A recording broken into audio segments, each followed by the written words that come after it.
नमस्कार मित्रों, स्वागत है आप सभी का एक बार फिर हमारे चैनल डिवाइन सर्च पर। मित्रों, जैसा कि हम सभी जानते हैं, अभी का जो युग चल रहा है उसे कलयुग माना जाता है। इस युग में हो रहे पापों की वजह से लोगों के मन में ये ख्याल उठता रहता है कि कलयुग का अंत कब और कैसे होगा। मित्रों, सनातन धर्म ग्रंथों के अनुसार 4 युग होते हैं: सतयुग, त्रेता युग, द्वापर युग और कलयुग। हर युग का समय निर्धारित किया हुआ होता है। जब युग का निर्धारित किया हुआ समय पूर्ण हो जाता है तब युग परिवर्तन होता है। युग परिवर्तन के अनुसार सब कुछ बदल जाता है। युग की आयु, इंसानों की आयु एवं उनके विकास एवं सभी जीव जंतु युग के अनुसार बदल जाते हैं। तो आज हम बात करेंगे जो युग अभी चल रहा है यानी कलयुग के बारे में कि कलयुग का समय पूर्ण होने पर इसका अंत किस प्रकार होगा। मित्रों, हिंदू धर्म एवं पुराणों के अनुसार कलयुग की आयु 4,32,000 साल बताई गई है। युगों की आयु हर युग में पाप बढ़ने पर समय अनुपात के द्वारा घटती चली जाती है। 4 युगों में प्रथम युग होता है सतयुग, जिसकी आयु 17,28,000 वर्ष की होती है। उसके बाद आता है त्रेता युग, जिसकी आयु 12,96,000 वर्ष हो जाती है। उसके बाद आता है द्वापर युग, जिसकी आयु 8,64,000 वर्ष होती है। और अब चल रहा है कलयुग, जिसकी आयु 4,32,000 साल की है। शास्त्रों में सबसे पहला और सबसे बड़ा युग सतयुग माना गया है। यहाँ 17,28,000 वर्ष का होता है। इसमें मनुष्य की आयु करीब 1 लाख वर्ष के आसपास बताई गई है और उसकी लंबाई 32 फीट होती थी। इस युग में भगवान ने मत्स्य, 12 और नरसिंह के रूप में अवतार लिए थे। इस युग की मुद्रा रत्नमय और पात्र स्वर्ण के थे। इस युग में पाप 0% और पुण्य 100% हुआ करता था। इसी युग में सत्यवादी राजा हरिश्चंद्र भी हुए थे, जिन्होंने सत्य की रक्षा के लिए खुद के परिवार और अंत में खुद का भी बलिदान कर दिया था। सतयुग के बाद दूसरा बड़ा युग त्रेता युग है। इसकी आयु करीब 12,96,000 वर्ष की बताई गई है। इस युग में मनुष्य की आयु लगभग 10,000 वर्ष होती थी। मनुष्य की लंबाई 21 फीट होती थी। इसी युग में भगवान राम ने अवतार लिया था। इस युग में भगवान राम ने रावण का वध किया था।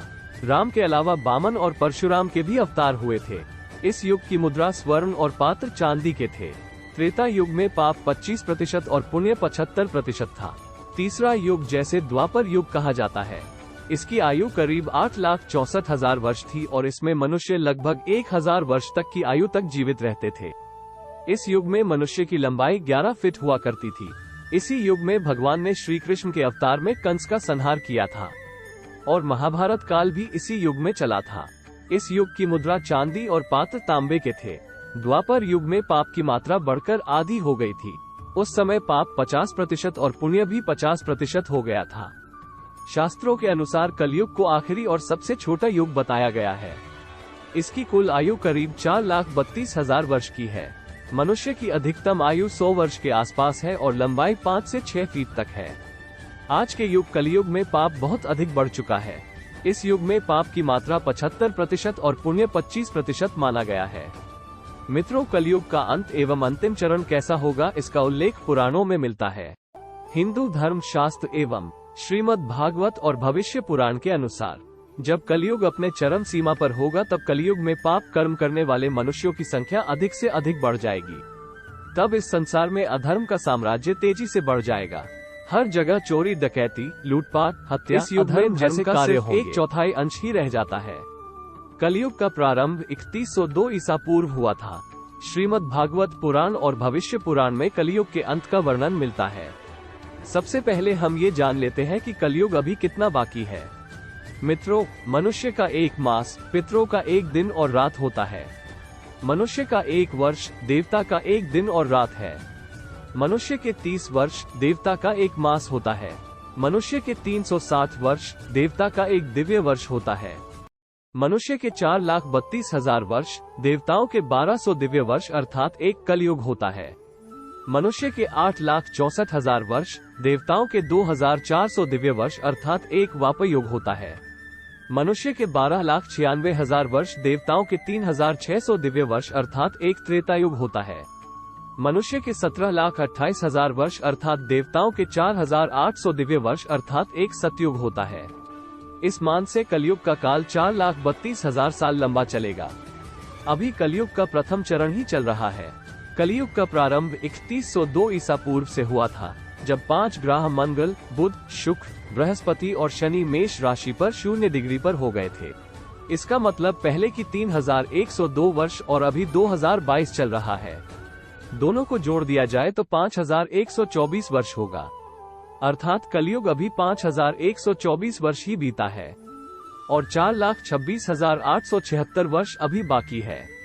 कलयुग के अंत में समाज हिंसक हो जाएगा। लोग एक दूसरे की संकट में सहायता नहीं करेंगे और इंसान इंसान की हत्या करने में जरा भी संकोच नहीं करेंगे। कलयुग के अंत में स्त्रियां अपने पति की इज्जत नहीं करेगी और पराये मर्दों से संबंध रखेगी। जो बलवान और धनवान होगा उसी का शासन होगा। तब इंसानों की आयु 10 से 20 वर्ष ही रह जाएगी। मनुष्य 16 वर्ष की आयु में ही वृद्ध हो जाएंगे और स्त्रियां 8 से 10 वर्ष की आयु में ही गर्भवती होने लगेंगी।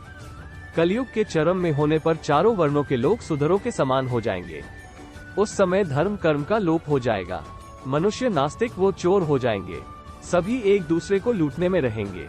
मानवता नष्ट हो जाएगी। जो बलवान होगा उसी का राज रहेगा। जुआ, शराब, परस्त्रीगमन और हिंसा ही धर्म होगा। अपनी प्रशंसा के लिए लोग बड़ी बड़ी बातें बनाएंगे, किंतु समाज में उनकी निंदा नहीं होगी। उस समय सारा जगत मलिच हो जाएगा, इसमें कोई संदेह नहीं। कलयुग में लोग शास्त्रों से विमुख हो जाएंगे।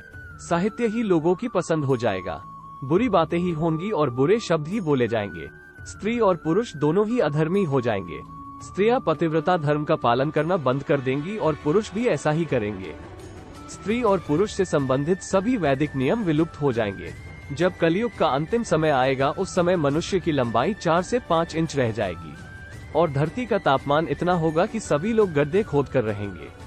लोग भूख प्यास से मरने लगेंगे और गाय, भैंस, बकरी की तरह छोटी छोटी हो जाएगी और दूध देना बंद कर देंगी। पेड़ पौधे फल देना बंद कर देंगे और सूखकर नष्ट हो जाएंगे। पृथ्वी भूमि के उपजाऊ 5 से 7 फीट अंदर चले जाएंगे। लोग भूख प्यास एवं अकाल से दम तोड़ने लगेंगे। पृथ्वी लोक से सभी देवी देवता विलुप्त होकर अपने लोक चले जाएंगे एवं गंगा सहित सभी भारत की पवित्र नदियां सूखकर स्वर्ग लोक चली जाएंगी। जब चारों तरफ अधर्म का साम्राज्य बढ़ जाएगा और लोग भूख से तड़प तड़प के मरने लग जाएंगे। पुराणों के अनुसार तब भगवान विष्णु के 10वें अवतार भगवान कल्कि का जन्म होगा। भगवान विष्णु कल्कि अवतार में समस्त संसार से मात्र 3 दिनों में ही पापियों का सर्वनाश करके पुनः धर्म की स्थापना करेंगे। जब कलयुग में सारे पापियों का सर्वनाश हो जाएगा उसके बाद कलयुग के प्रभाव को खत्म करने के लिए पृथ्वी पर लगातार 12 वर्षों तक मोटी एवं मूसलाधार वर्षा तथा वज्रपात होगा, जिससे समस्त पृथ्वी जलमग्न हो जाएगी। तब 12 सूर्य एक साथ उदय होंगे और जलमग्न हुई पृथ्वी जल सोख लेगी। फिर धीरे धीरे लोग साधु पुरुषों की सेवा, दान, सत्य एवं प्राणियों की सेवा में तत्पर होंगे। इससे धर्म के एक चरण की स्थापना होगी। उस धर्म से लोगों को कल्याण की प्राप्ति होगी। लोगों के गुणों में परिवर्तन होगा और धर्म से लाभ होने का अनुमान होने लगेगा। श्रेष्ठ क्या है? फिर इस बात पर विचार करने से धर्म ही श्रेष्ठ दिखाई देगा। जिस प्रकार क्रमशः धर्म की हानि हुई थी उसी प्रकार धीरे धीरे धर्म को वृद्धि प्राप्त होगी और धर्म को पूर्ण तरह से अपना लेने पर लोग सत्ययुग देखेंगे। तब फिर इस पृथ्वी पर नई भूमि और नए युग का निर्माण होगा जो सतयुग के नाम से जाना जाएगा। तब इस संसार में फिर से जीवन यापन संभव होगा। मित्रों, उम्मीद करता हूँ इस वीडियो से कलयुग के अंत के बारे में थोड़ा ज्ञान तो अवश्य मिला होगा। मित्रों, वीडियो को लाइक अवश्य करें और ऐसी ही ज्ञानवर्धक वीडियोस देखने के लिए हमारे चैनल को सब्सक्राइब करना ना भूलें। धन्यवाद।